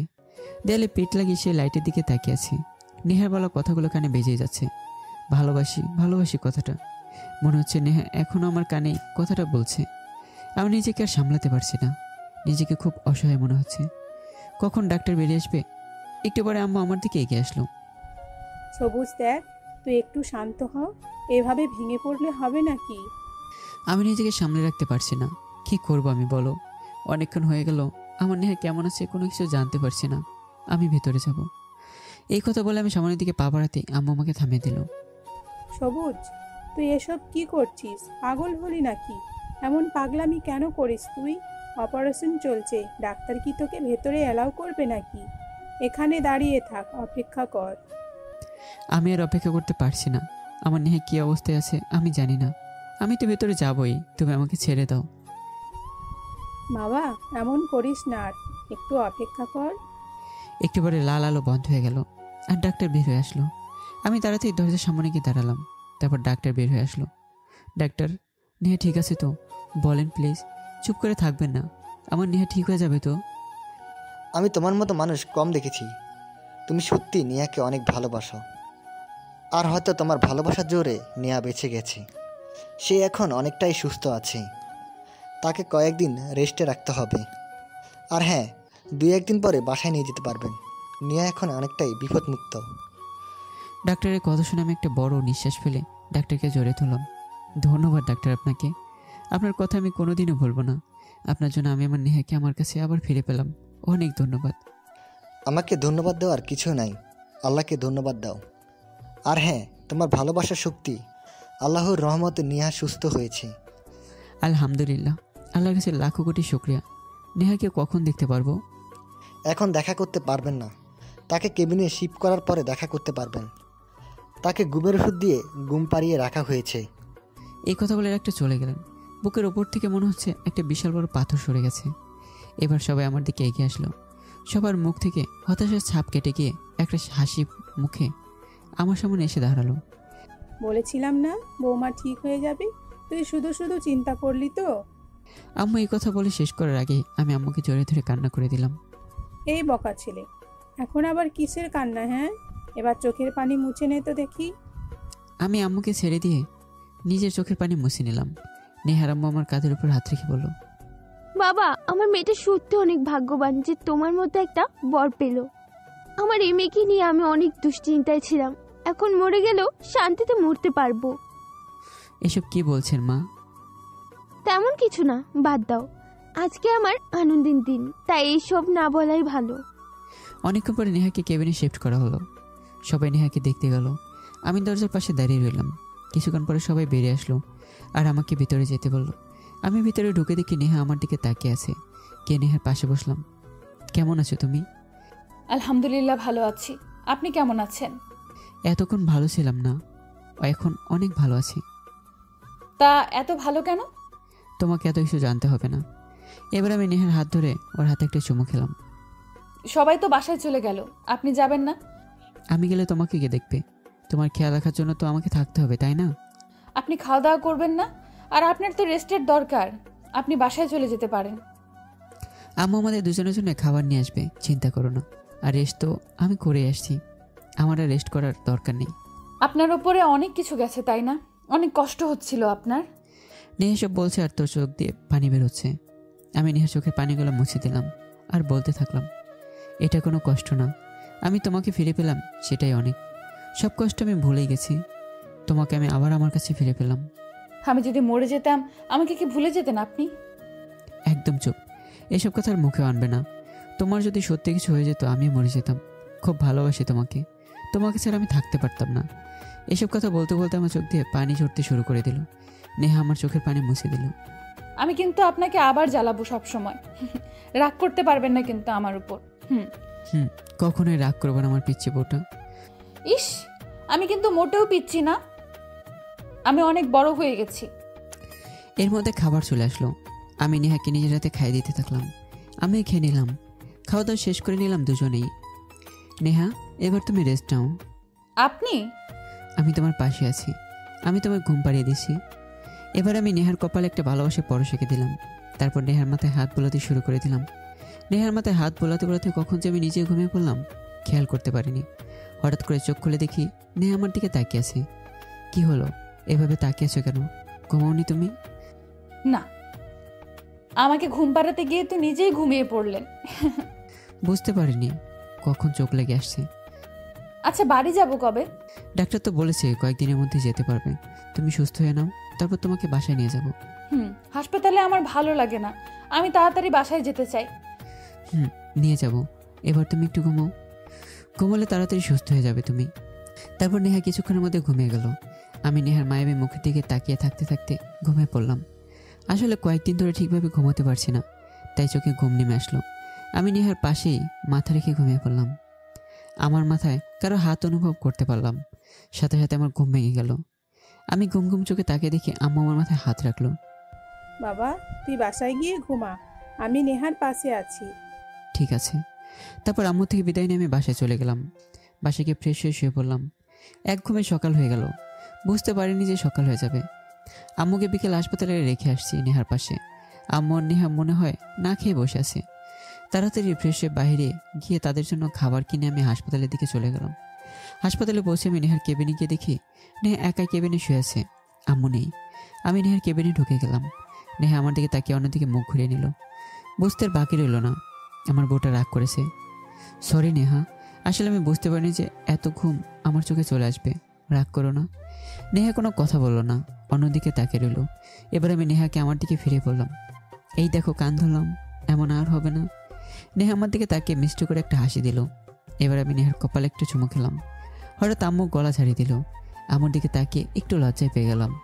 নেহার দিকে তাকিয়ে দেখে ও মুসকে মুসকে হাসছে। আম্মু, আমি তোমার জন্য খাবার নিয়ে আসছি, খেয়ে নাও। আমি তো খেয়েছি, কিন্তু নেহা তো তোকে ছাড়া খাচ্ছেই না। অনেকক্ষণ ধরে খাওয়ানোর চেষ্টা করলাম, কিন্তু ও খাচ্ছেই না। ঠিক আছে, আমি খাইয়ে দিচ্ছি। তারপর আমি নেহাকে আমার হাতে খাইয়ে দিতে থাকলাম। হঠাৎ করে নেহা আমার হাতে একটা কামড় বসে দিল। উফ, কি করলে এটা? আমার হাত মনে হয় এবার গেল। এইটুকু ব্যথা সহ্য করতে পারেন না? আপনি আসলেই একটা আনরোম্যান্টিক বর। নেহার কথা শুনে আমি হাসি মাখা মুখে বললাম, কি আমি আনরোমান্টিক? ঠিক আছে, সুস্থ হয়ে বাসায় ছিল তারপর বোঝাবো কেমন আনরোমান্টিক আমি। এবার খাবার শেষ করে ওষুধটা খেয়ে নাও। আমার হসপিটালে আর ভালো লাগছে না, বাসায় কবে যাব? আর 2 দিন পরেই নিয়ে যাব, ঠিক আছে? ঠিক আছে। এবার লক্ষ্মী মেয়ের মতো খাবার খেয়ে নাও। তারপর আমি নেহাকে খাবার খাইয়ে দিলাম। দেখতে দেখতে 2 দিন পার হয়ে গেল। নেহা এখন আগের থেকে অনেক সুস্থ। এই কয়দিনে আমি নেহার সাথে সবসময় ছিলাম। হঠাৎ ডাক্তার নেহার কেবিনে আসলো নেহাকে দেখতে। এখন কেমন আছেন মিসেস নেহা? জি আলহামদুলিল্লাহ, ভালো আছি। বাহ, আপনি তো খুব তাড়াতাড়ি সুস্থ হয়ে গেছেন। আমি বাসায় কবে যেতে পারবো ডাক্তার? আজকেই যেতে পারেন। তবে আমি ভেবেছিলাম যে আপনার সাথে একটা নার্স দিব, কিন্তু তার আর দরকার পড়বে না, কারণ আপনার হাজব্যান্ড আপনি যেভাবে খেয়াল রাখছে তাতে কোনো নার্স এইভাবে খেয়াল রাখবে না। সো লাকি এরকম একটা হাজব্যান্ড পেলেন। ধন্যবাদ ডাক্তার। Best of luck. আজকেই রিলিজ করে দিব আপনাকে। আর হ্যাঁ মিস্টার সবুজ, আপনি আমার সাথে আসুন, কিছু কাগজে আপনার সিগনেচার লাগবে। তারপরে আমি ডাক্তারের সাথে চলে গেলাম। ডাক্তারের সব বিল মিটিয়ে দিয়ে নেহাকে নিয়ে আমি বাসায় চলে গেলাম। নেহাকে নিয়ে বাসায় যাব, তাই আম্মুকে বলেছিলাম বাসা যেন সুন্দর করে সাজিয়ে রাখে। আম্মু খুব সুন্দর করেই বাসা সাজিয়ে রেখেছে। যেমনটা ভেবেছিলাম তার থেকে বেশি সুন্দর করে সাজিয়ে রাখা হয়েছে। গাড়ি থেকে নেমে বাসার সামনে গিয়ে নামলাম। দরজায় কলিং বেল চাপ দিতে আম্মু এসে দরজা খুলে দিল। আমি আর নেহা ভিতরে তাকাতে অবাক হয়ে গেলাম। আব্বু, ভাইয়া, ভাবি, নেহার আব্বু আম্মু সবাই দাঁড়িয়ে আছে আমাদের জন্য। এবার নেহাকে নিয়ে ভিতরে ঢুকে গেলাম। আব্বুকে অনেক দিন পরে দেখে গিয়ে জড়িয়ে ধরলাম। কেমন আছিস তুই বাবা? ভালো আছি। তুমি আসবে আমাকে বললে না কেন? তোকে সারপ্রাইজ দিব বলে বলি নাই। আমার বৌমা কই? আব্বু এবার আমাকে রেখে আমার বউয়ের কাছে গেল। বিয়ের সময় আব্বু দেশের বাইরে ছিল, তাই বিয়ের সময় আসতে পারেনি। ভাইয়ের কাছে গিয়ে ভাইয়াকে জড়িয়ে ধরলাম। সবাই একসাথে বসে অনেকক্ষণ গল্প করলাম। ভাবি নেহাকে নিয়ে রুমে চলে গেল। আমি একটু পর আমার রুমের সামনে গিয়ে দেখি রুমের দরজা বন্ধ। দরজায় টোকা দিতেই ভাবি দরজা খুলে বাইরে এসে দরজা বন্ধ করে দিল। ভাবি, দরজা বন্ধ করলে কেন? আমি ভিতরে যাব। এখন যাওয়া যাবে না, তুমি যাও, সবার সাথে গল্প করে খাবার খেয়ে নাও, আমি তোমাকে পরে ডেকে দেব। আমি কিছু বুঝতে পারলাম না কি হচ্ছে এসব। আমি চলে যাওয়ার কিছুক্ষণ পরে ভাবি সবাইকে খাবার খাওয়ার জন্য ডাক দিল। আমি খাবার টেবিলে গিয়ে দেখি নেহা নেই। ভাবিকে বললাম, নেহা খাবে না? আমি নেহার খাবার নিয়ে যাচ্ছি, তোমার এসব নিয়ে চিন্তা করতে হবে না। বউয়ের জন্য কি টান। ভাবির কথা শুনে সবাই হেসে দিল, কিন্তু আমি কিছু বুঝতে পারছি না। ভাবি খাবার নিয়ে চলে গেল নেহার জন্য। অনেকদিন পরে সবার সাথে বসে খাবার খেলাম। খেতে খেতে আমাদের মধ্যে অনেক কথাই হলো। খাওয়া দাওয়া শেষ করে আমি সোফায় গিয়ে বসলাম। আব্বু, ভাই, আমি সবাই কথা বলছি। আব্বু হঠাৎ করেই বলল, সবুজ, আমি চাই তুই এবার আমাদের কোম্পানিটা দেখ। আমি আর তোর ভাই দেশের বাহিরের গুলো দেখব। আমি তো দেখছি, সমস্যা কি? আলাদা করে আর কি দেখব? তোকে বলছে তো চেয়ারম্যানের চেয়ারে বস, আর এই অফিস তুই সামলা। আমি কি পারবো এত সব? তুই পারবি। কাল থেকে তুই অফিস দেখিস। আর কালকেই আমি আর তোর ভাই চলে যাব লন্ডন, ওখানে নতুন একটা ব্যবসা শুরু করব। এইসব নিয়ে কথা বলছি, হঠাৎ ভাবি চলে আসলো। এই যে দেবর, আমার সাথে আসো, অনেক গল্প করলে বাকিটা পরে করতে পারবে। ভাবি আমার হাত ধরে আমার রুমের দিকে নিয়ে গেল। আমি রুমের ভিতরে ঢুকে হতবাক হয়ে গেলাম। আমার রুমটা ফুল দিয়ে খুব সুন্দর করে সাজানো। মনে হচ্ছে আজ আমাদের বাসর রাত। ভাবি আমার কানের কাছে এসে ফিসফিস করে বলল, আজকে যেন বিড়াল মারা মিস না হয়। ভাবি এই কথা বলে একটা হাসি দিল। ভাবি, তুমিও না? ভাবির কিছু না বলে একটা মুচকি হাসি দিয়ে রুম থেকে চলে গেল। এবার আমি গিয়ে নেহার পাশে গিয়ে বসলাম। নেহার দিকে তাকাতেই আমি ক্রাশ খেয়ে গেলাম, তাও নিজের বইয়ের উপরে। নেহা, তোমাকে খুব সুন্দর লাগছে। নেহা আমার কথা শুনে খানিকটা লজ্জা পেয়ে বলল, তাই নাকি? আনরোম্যান্টিক বর? আমি একদম আনরোমান্টিক না। আর রোমান্টিক বলবেন আমাকে? ঠিক আছে, আনরোম্যান্টিক বর। আর বলবো না আনরোম্যান্টিক। তুমি দেখতেছো আমি কেমন রোমান্টিক? দেখি কেমন রোম্যান্টিক আপনি। এবার আমি নেহার ঠোঁটে নিজের ঠোঁট ডুবিয়ে দিলাম। অনেকক্ষণ এইভাবে থাকার পরে নেহা আমাকে ধাক্কা দিয়ে সরে দিল। আপনি কি আমাকে মেরে ফেলতে চাইছেন নাকি? আর একটু হলে তো আমি দমবন্ধ হয়ে মরেই যেতাম। নেহা এসব বলছে আর জোরে জোরে নিঃশ্বাস ফেলছে। একটু আগে না বললে আমি আনরোমান্টিক? এখন এইটুকুই সহ্য করতে পারলে না? এখনো তো অনেক কিছু বাকি আছে শোনাবো। অনেক কিছু বাকি মানে? ওয়েট করো। এই কথা বলে আমি রুমের লাইট অফ করে দিলাম। তারপর আমরা ডুবে গেলাম অনেক ভালোবাসার জগতে। তারপর থেকে শুরু হলো সবুজ নেহার নতুন জীবন, ভালোবাসার নতুন এক অধ্যায়। এইভাবেই চলতে থাকুক আমাদের ভালোবাসার জীবন আজীবন। তো বন্ধুরা, গল্পটি এখানেই শেষ করা হলো। কেমন হয়েছে অবশ্যই জানাবেন। সত্যি কথা বলতে আমি একটু পারিবারিক সমস্যার কারণে শহরের বাইরে ছিলাম, তাই ঠিকমতো গল্প দিতে পারিনি। তো আবার কন্টিনিউ প্রতিদিন একটি করে গল্প দেব। তো সবাই অপেক্ষা করো পরবর্তী গল্পের জন্য। আল্লাহ হাফিজ।